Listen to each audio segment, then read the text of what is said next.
Robin Padilla, bad trip kay Vice Ganda dahil sa bilibid law banat.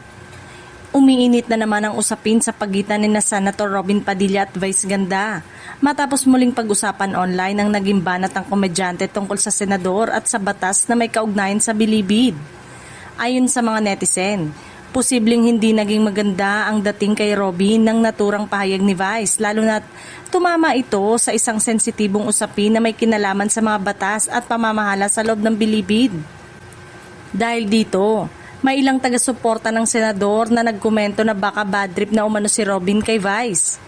Kasabay nito, may mga kumakalat ding komento na iniuugnay ang naturang issue sa patuloy na problema ng It's Showtime at sa posibilidad ng pagsususpende sa programa.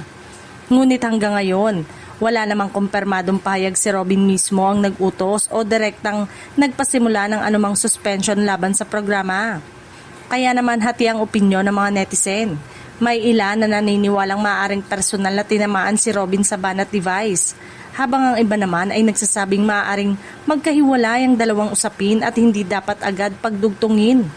Sa ngayon, ang malinaw ay ang naging sentro muli ng diskusyon ng banat ni Vice tungkol kay Robin at sa bilibid.